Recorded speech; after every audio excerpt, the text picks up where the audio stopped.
Hey friends, summer's longer days and slower pace invite us to pick up a book, follow our questions, and try our hand at something new. The work of modern software developers is evolving in ways that are both challenging and rewarding. As a developer, it's essential that you cultivate a security mindset. And to help, we've put together a collection of information security books, podcasts, blogs, and hands-on exercises recommended by Veracoders across our development, security, and product teams.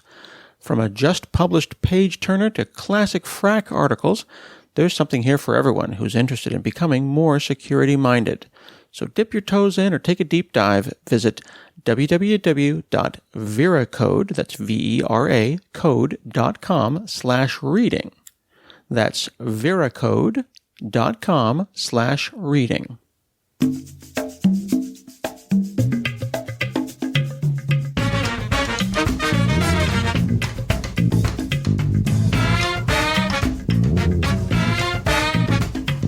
Hi, this is Scott Hanselman. This is another episode of Hanselminutes. In fact, this is episode 700. I have to... Thank you. Thank you for that, guest. There have been 700 episodes of Hanselminutes, which is divided by 52, I don't know, a big number. It's like 12 plus years, 13 years. Congratulations. Thank you very much. My guest today on episode 700 is my wife, Mo. Hello, Mo. Hey, Scott. How are you? I'm very well. I'm sure you're thrilled, as always, to be on the show. You care deeply about the show. So thrilled. So thrilled. With not a hint of sarcasm. Like, why are we doing this? Why are we up late? Clearly, we need a weekly Mo and Scott show. People say that they only listen to the show just waiting for you to show up every few years. It's a compliment. Thank you very much. How's it going? You tolerate me doing this show, I realize, and I appreciate that. It's a pleasure. Has it been a problem at all, scheduling the show? You really don't have to just do anything other than keep the boys from making noises for half an hour? Yeah, not a whole lot on my part, except for the couple times a decade or so when I'm wanting for guests. But no, you do all the heavy lifting on that one, so nice job. All right, cool. Yesterday, when was our anniversary? 2 days ago? Dude, you should know this. Come on, man. 2 days ago. Happy anniversary. Thank you very much. You too. Coming up on almost 20 years. I'm happy to be renewed for another season. Is that true? Feels like 25. It does feel like it. It depends if you roll up. If you round up, it could be near 25 now. Right. Yeah, almost 20 years. Good Lord. That's a long time. It was fast. Some people had asked on Twitter how you were doing. If you go out and Google for Hanselman and cancer. Of course, you had cancer a number of years ago, and actually we were diagnosed this month. I've got it on the counter. It's been, 7 years? Yeah, 2012. It's kind of crazy when that comes up. It's like, wow, that was some journey, huh? Yeah. Yeah, you can check out our cancer year on the other podcast that I used to do with Rob Connery called This Developer's Life.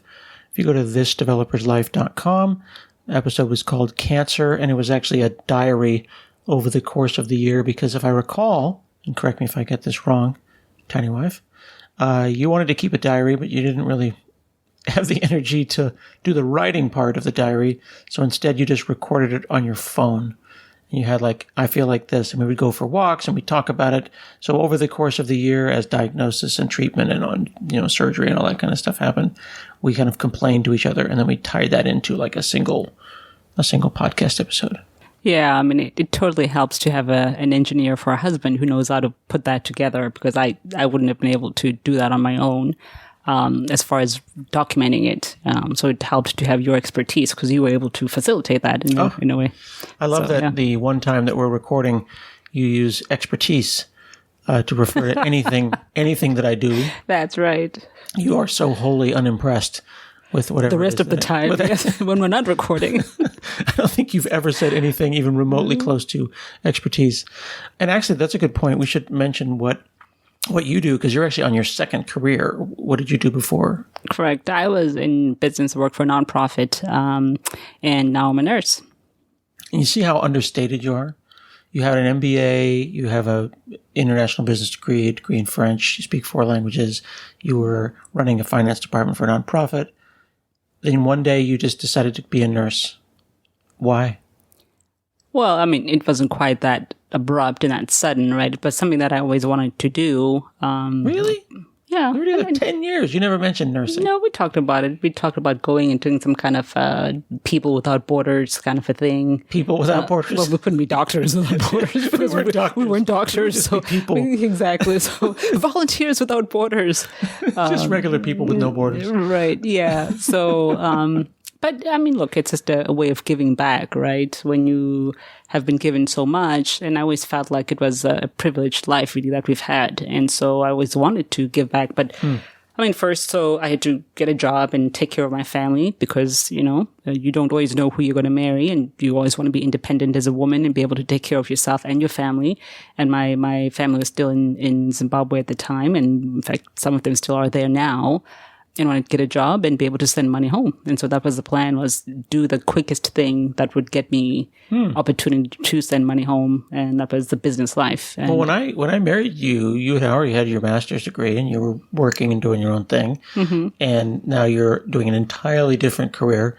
It might be interesting for people to hear that it is in the back of your head that you want your own career and your own thing so that, God forbid, I'm not around or we aren't around or whatever, you are your own person and you're doing your own thing and you're capable of doing your own thing. Yeah, I mean, absolutely. I think it's important for the boys and, not having any daughters. My life is a little different that way, right? I'm surrounded by men in my house, but I want the boys. Those people are men? Well, they'll become men. I'm working on it, dude. I'm working on it. They're not men yet, clearly. Don't flush the toilet. I know half the time. But in time, they'll get there, I hope. And I want them to grow up knowing that women are capable individuals and can take care of themselves, can have goals, can exceed those goals, et cetera, and you do a lot to support that, of course, because you always make it very clear. Like it's, even when I wasn't working, when I was taking care of the boys, that was what we decided on and it was my choice to stay home for a while with the boys when they were younger. You never say things like it's my paycheck or it's my house, even though you were making the mortgage payment. So it always felt like a team. So that was important. For the time, yeah. At the time. Yeah. But this was the thing, though. We always decided that was for the time that you did it, your job. And right. While it's not a job that generates a paycheck, it is an enormous amount of work. Absolutely. To be a homemaker. And and this was an agreement that we made. And actually, that's an interesting thing to mention as well. Over the last 20 years, when we started, I hadn't graduated college yet. You had a master's. I had not yet finished my undergraduate. Mm-hmm. My undergrad took 11 years. Right.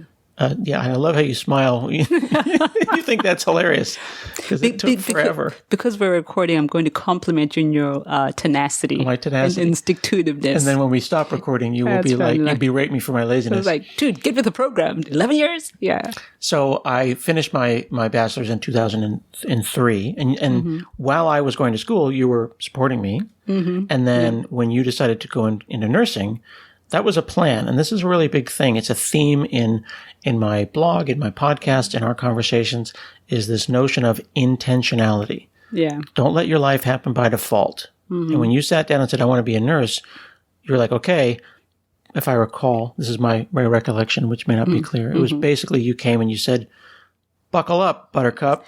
It's going to be my pretty. My words verbatim. Yeah, it was roughly, that's what you said. Mm-hmm. But it was like, this is going to get crazy. I'm going to be going to school. And you were basically checked out till 2 a.m.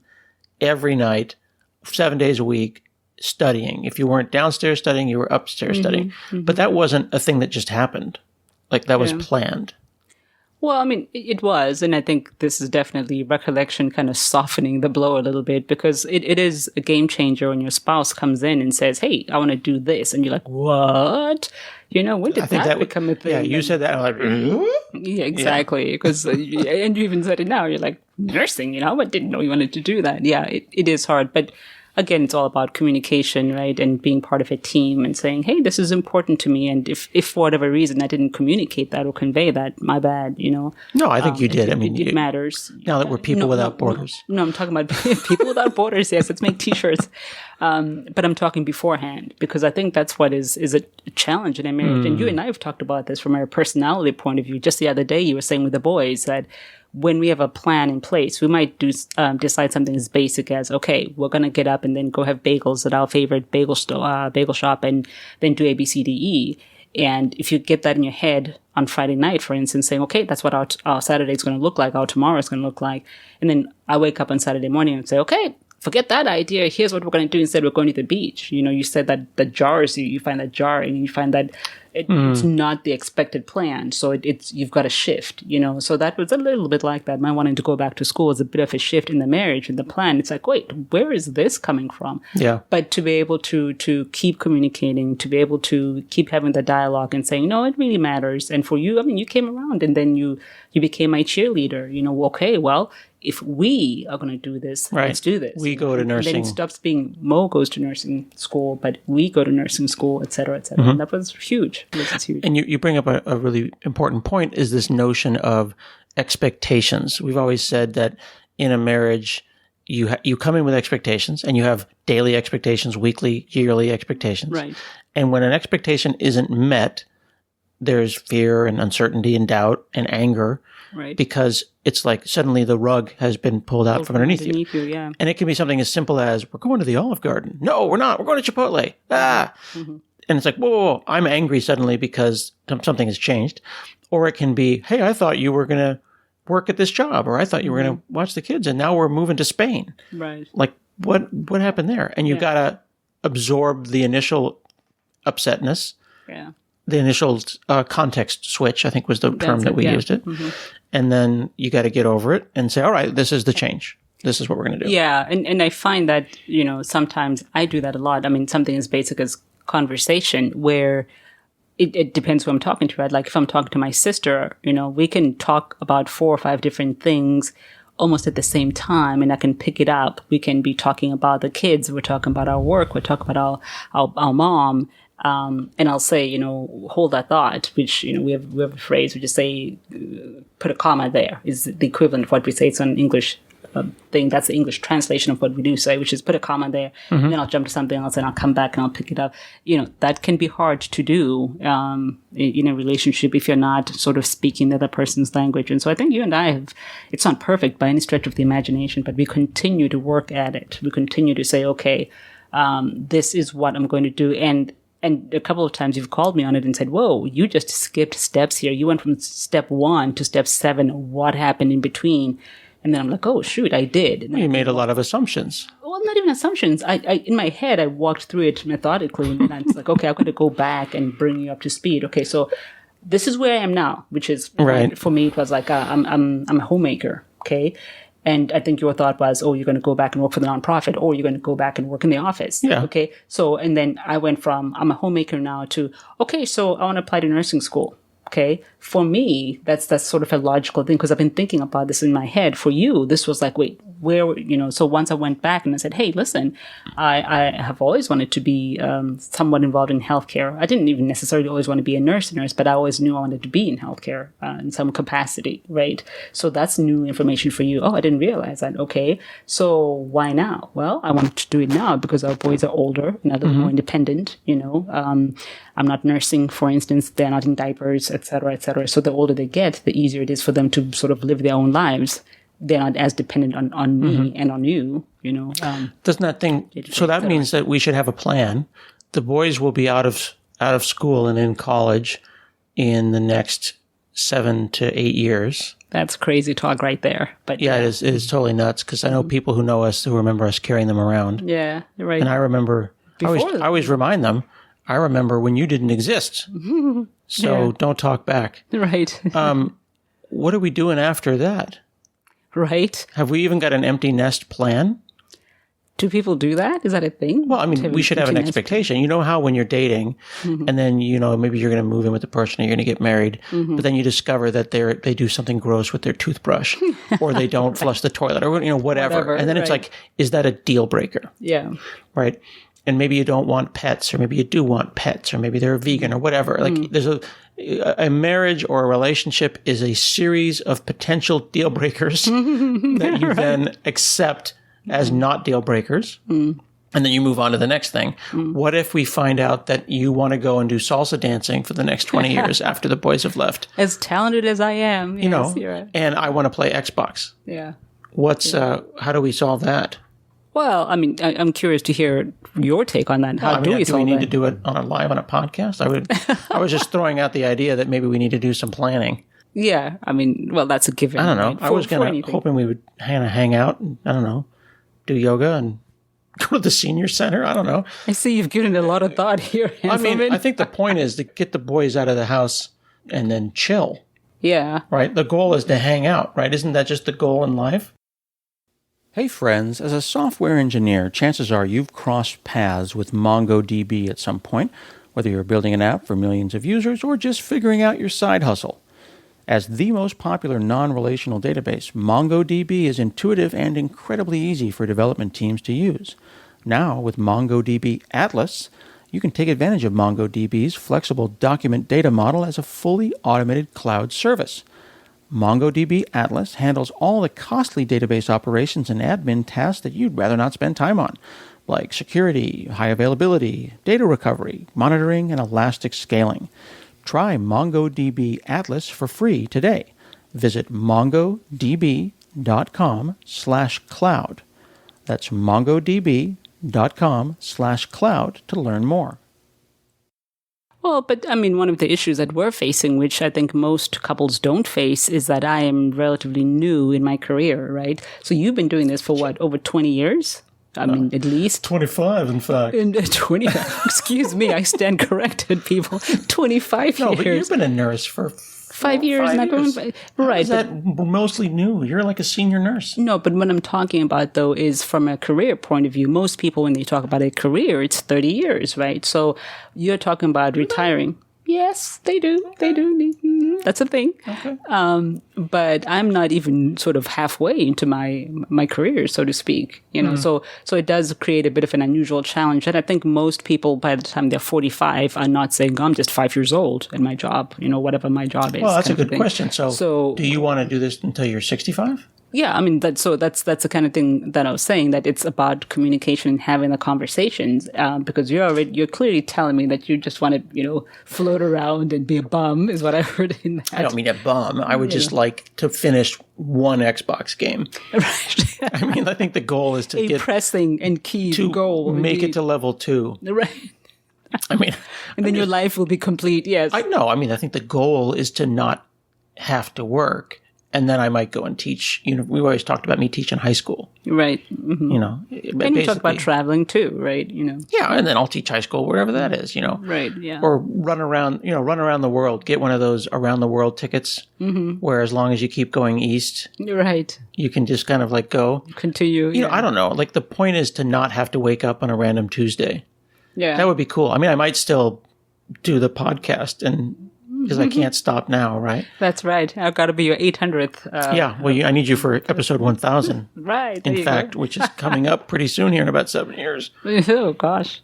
But I guess we should probably figure that out. Yeah. And that's been a theme, though, in our marriage since the beginning. If you recall, when we got married and we did our vows, we also wrote a mission statement. Mm-hmm. And some people thought that was kind of a nerdy thing to do, but I always thought that was pretty cool because people put all this work into a wedding. But how often do they sit down and ask themselves the hard questions about, you know, oh, you're a cat person? Like, I would hate to discover that the day after, or like, you know, you didn't like tacos or something. Mm-hmm.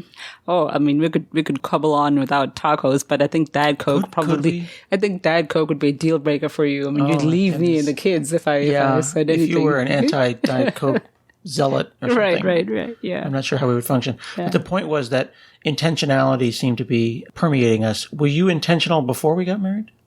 Is that like a Mo thing, a Moism? I taught you intentionality. I brought intentionality to you. Please. I intentionally did it. I take full credit. So that actually brings up an important point. We married ourselves. Yeah, I was just going to say that. Man, oh man. I didn't know, but I think we've been married a while. Yeah. No, but like, that's true though, right? Isn't that annoying? You're just so mean. Not at all where I thought you were going at that point.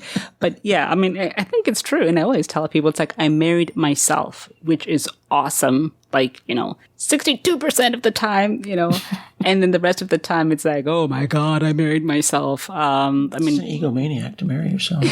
No, when we say marry yourself, like what we mean by that is that we do the way you think, for the most part, the how you get there is different. I'm not an engineer, I'm not a programmer, so my brain doesn't work the way yours does. But I mean, on the things that matter, we almost always end up at the same point. Whether it's the boys and doing homework, whether it's limiting their screen time, whether it's the importance of family in our lives, etc. How we manage our finances, exactly, and where we want to go for vacation. We always end up at the same place. It's just you meander. I meander. I mean, you just are all over the place as to how to get there, how to execute the plan, but you get there. What is that about? So, what do you mean by that? I didn't know where you meander. How? I've spent the last 20 years sort of, massaging you in the right direction to this presentable person that people see now. And oh my goodness. Yeah. So, okay, you're welcome. Let's talk about the things that we don't do the same. I would say the 2 things, maybe 2.5, depending on how you count them, that are the most annoying about our marriage. And that's an engineer right there. I was going to say you. 2.5. Did you see how I didn't say you? I didn't say the most annoying things about you. I appreciate that. Thank you. The most annoying things about our marriage is, getting out of the house in the morning. Like if we're trying to go somewhere. Mm-hmm. Like on time, you mean? Yeah, I put on my pants and I leave. Mm-hmm. And the boys and I are in the car and it's like, let's go. And you're, I don't know, cleaning the dishwashers. Just doing something that has nothing to do with leaving. I am toiling for the family, for the children. The dishes will be there when we get back. That's second the thing, so one, leaving on time. Mm-hmm. See, now I've forgotten number 2. And, maps. Maps. Like, you don't believe in maps. Like, we were at the beach a couple of weeks ago or whatever, and it was like, I was trying to explain the map, and it was like, well, it's like we're going to go this way, the hypotenuse, and you're like, no, we'll go down and then we'll go over. I'm like, no, but the hypotenuse is faster. And you're like, no, it's not. No, it's not. Of course, you were right, but that's not the point. The map. You remember? We ended up on a dirt road. It was so dumb. You lost me after you were right, at that point, I don't know. I follow maps is all I'm saying. Hey, I'm not anti-map. I mean, I think maps have a purpose. Fervently anti-map. For the rest of the world, they are a useful thing to have. They provide very limited value for me. And the reason why is because I don't always understand maps, right? In order for something to provide value, you must have an appreciation and an understanding of what you're looking at. Right. If I don't speak Greek and you put a whole bunch of, a Greek book in front of me, I'm not going to get a whole lot out of it. And that's maps for me. It's like magic. But you could learn Greek. I could. But you don't care to learn maps. There you have it. That's exactly. It's one thing to be ignorant, and I don't mean ignorant in a bad way. It's willful ignorance. Ignorant, you mean ignorant in a nice way? Lackadaisical? Okay. Lackadaisical. You're not ignorant of maps. You're lackadaisical. I'm lackadaisical. Laissez-faire of maps. Right. I don't know. It just seems like you could learn it. Like, I think maps provide value.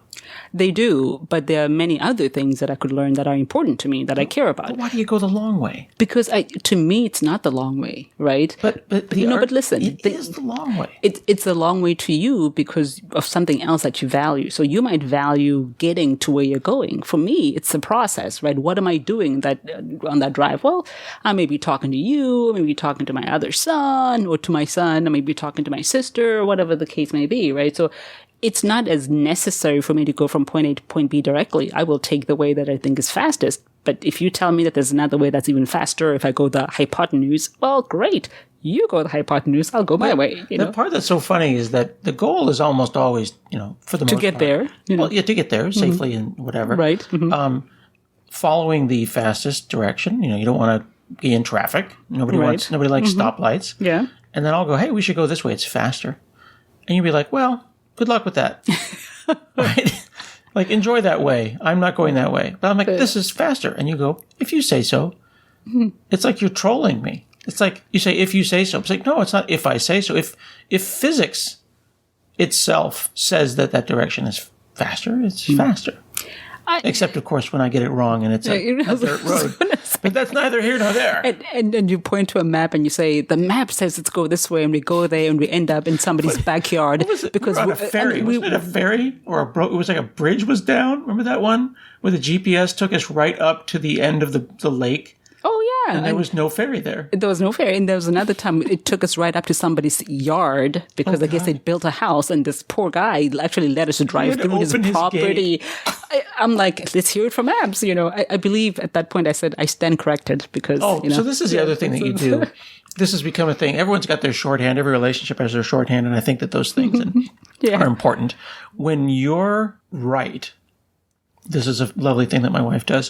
When you are correct and I am wrong, rather than saying, hey, screw you, or hey, forget you, or whatever naughty thing you could say, you say, oh, well, I stand corrected, which is the exact opposite of what in fact happened. So I stand corrected is the antithesis of you were wrong, you idiot. Wrong, you idiot. That's what you're thinking. But you say it in a really sweet way. And you go, right. Well, pardon me. That's right. Clearly the map was right.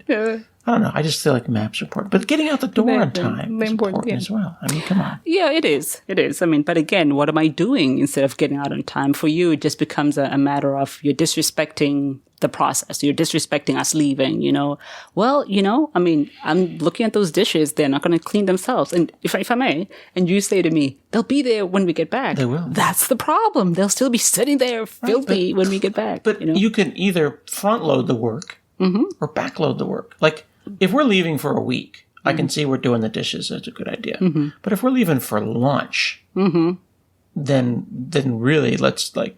Let's just leave them there. Let's just live in that filth. Or whatever it is. Like, dishes are just an example. And the karmic weight of knowing that you left your dishes, that doesn't bother you. Did you just imply that dishes have a weight on your karma? That laundry on our souls. Can we enjoy lunch knowing that our laundry is not being done? No. Soul weight. The answer to that is no. Laundry. So, anyway. I just want to go on time. Just one day in 20 years, I want to go somewhere on time.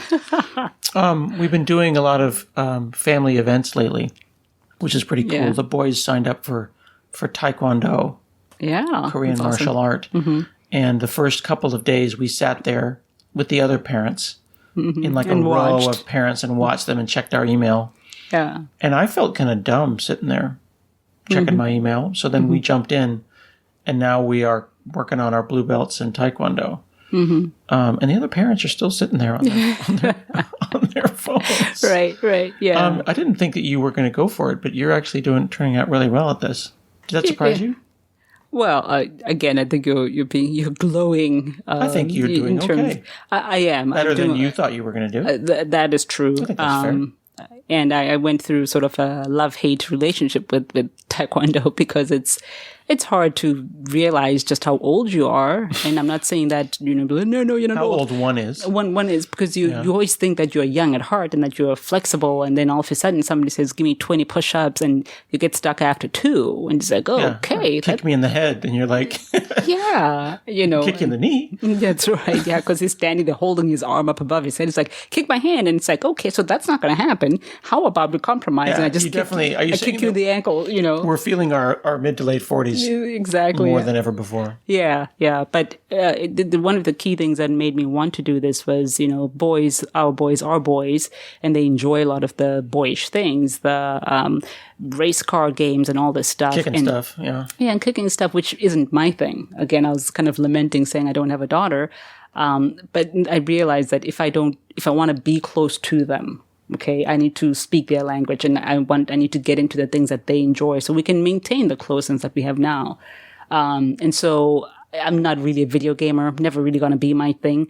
But I thought to myself, well, they're going to be doing this twice a week, this Taekwondo. So that is something I can get into. And it was a stretch, but it was for the children. Yeah. Well, and so like one thing that people may notice about, as we've had this conversation over the last half hour, you made a number of comments about as a woman or a daughter or 2 boys, there's some gender role things coming from Zimbabwe that maybe run a little differently than some of the gender roles. Because I'm pretty clear on the boys should be able to do whatever they want to do, regardless of gender roles.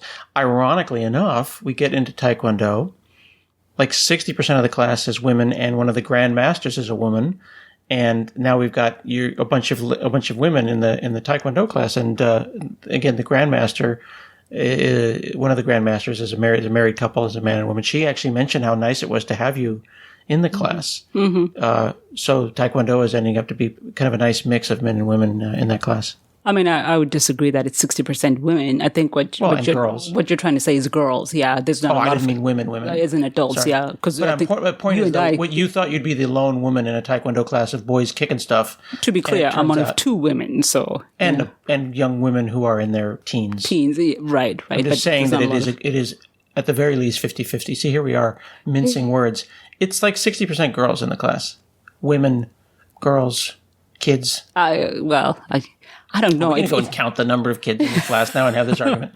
It ain't 5%. It's not an argument. I'm just I'm surprised that you think it's that many, because it's definitely very male, the classes. And I think really, absolutely male. What does that mean? A male boys? Class? I mean, males and non-females, non. Yeah. No. Absolutely. Are we in the same class? I mean, what are you seeing? Where are you going to school? But what I think we can both agree on, again, being people that could sort of end at the same conclusion, is that there's not a lot of adults there. You are the only adult male, for instance, that's not a black belt or a teacher. That is a funny thing, actually, because we ended up at the wrong end. I should have joined 3 years before, because in the advanced class, it's all black. There's a ton of black belts. So there's a bunch of people in there, 25, 30, 35. Oh, older people? All the black belts, all the people who are my age they're all black belts. And when I went up to the tournament in Washington, where I got the heavyweight championship for yellow belts. Oh, okay. You said the heavyweight championship. Well, I was like, for being a fatty? I was like, what do you mean heavyweight championship? Don't say fatty. That's not nice. Oh, my bad, but you said heavyweight. I know. I wasn't sure what you meant by that. No, I'm literally a heavyweight in this class. I'm a $190, so I'm just saying that put me in the heavyweight class. You're a little rotund, my friend. You're a little rotund. Hey, I'm working on it. My point is that I won the heavyweight weight class. The seniors, you mean, yeah. For seniors. So now I'm a heavyweight senior. This is not an inclusive podcast at this point, dear. You're not helping me. Right. The point I'm making is that when I went up to to Seattle, it was all lots and lots of men of all ages and stuff like that. Nice. So yes, you're right. At the cycle that we are in the particular class that we're in, it's mostly teens and not and 6-year-olds. And there's a couple of little kids who continue to kick my behind, kick your behind. Yes. Anyway, point is. That was a weird random off into space there with the Taekwondo. The point was, though, that here was a thing that we thought would be a traditionally boys breaking boards kind of a thing, and it turned out to be quite a nice group of people.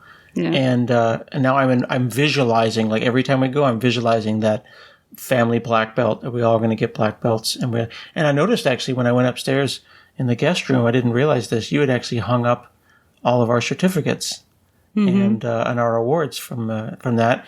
And in the kitchen here, we've got all of our various awards. And the little boy, our youngest son, got a couple of awards. They both did, actually. Yeah, and then our oldest boy got a sparring award. So they're starting to get that idea. This is their first real organized sport where it is on them to go and achieve or not achieve. Right. You do as well as you apply yourself. Right. And you come back with something or you don't. And then you turn around and you fix it. Either way, you tried, right? So I like that idea of saying put effort into it and hopefully your effort pays off, and sometimes it will and sometimes it won't, but you're showing up and you're trying, Like a marriage. Like a marriage. You see how we turned it all the way back? That's right. I walked you right to it. You walked me back. No, that was a callback. I did that. That's right. Well, thank you, Tiny Wife, for hanging out with me on my 700th episode of the Hanselminutes podcast, named after us, and my poor estimating skills.